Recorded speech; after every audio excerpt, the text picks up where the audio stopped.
هواجيس السعادة شاركين اليوم في الأفراح، ويا حرف التهاني هز قيفاني بصوت الدان، يماني وافتخر واشمخ براسي وافرد الأجناح، ولي تاريخ يحكي عن شموخي طيلة الأزمان. يقول الشيخ علي هدوان عطر التهنئة قد فاح، وريحان التبارك عمة الأرجاء والأركان، وريحان التبارك عمة الأرجاء والأركان، وريحان التبارك عمة الأرجاء والأركان.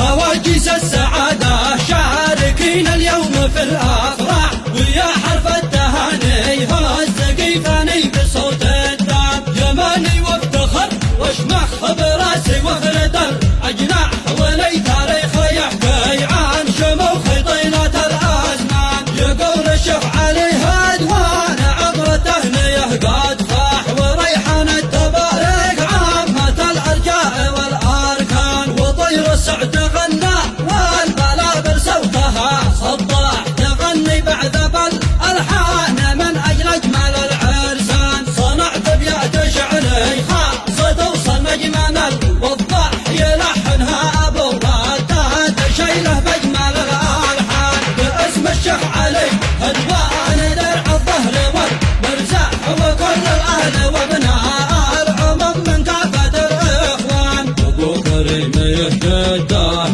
من مهجة الأرواح، ومن كل الرجاجيل صوار قادة الفرسان، بإبراهيم نهديها عسل صافي من الأجباح، ونمسح اسم إبراهيم من كراسة العزبان. نقول مبروك لك مبروك ما بلقى السماء قد لاح، وتعدد الشجر زيدك تسي قمة جبل بعدان، لواء باكتسى ثوب السعادة وابتسم وارتاح، وكل أرض اليمن في عرس هدوان تنشد القيفان، ومن كل القبيلة لابتي هدوان قوم اقحاح، شداد البأس شجعان القبيلة طيلة الأزمان. برغم الشوق لك يا موطني نفرح وننسى راح، ونحيي عرس إبراهيم برغم الشوق للأوطان. على اللحم الحماسي نبترع في سالة الأفراح،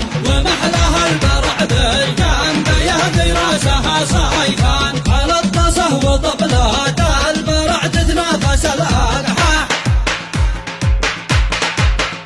وتحيي العرس بالبالات والقيفان والأوسان. نرحب بالزوام الكل من شرف ونجمه لاح، ونكرم كل وفد من عطاء الواحد المنان، على الوقت المحدد نلتقي نتشارك الأفراح، وحي الله من لبى لدعوة عرس بن هدوان. على الموعد ب20 شهر نوفمبر هلا يا صاح، لنا موعد عرسنا أجمع الحراوة خيرة العرسان. هلا يا مرحبا بالضيف وسط العين له مطراح، وفوق الرأس يرحب يا هلا متناغم الفرقان، يشرفنا ويسعدنا الحضور يا ضيفنا. على الموعد ب20 شهر نوفمبر هلا يا صاح، لنا موعد عرس نجم الحراوة خيرة العرسان. هلا يا مرحبا بالضيف وسط العين له مطراح، وفوق الراس يرحب يا هلامة ناغم الفلكان، وفوق الراس يرحب يا هلامة ناغم الفلكان. شاركونا الفرحة التي ستقام في الولايات المتحدة الأمريكية في ولاية كاليفورنيا بتاريخ 20 نوفمبر، والزفة بتاريخ 21 نوفمبر. وأهلا وسهلا بالجميع.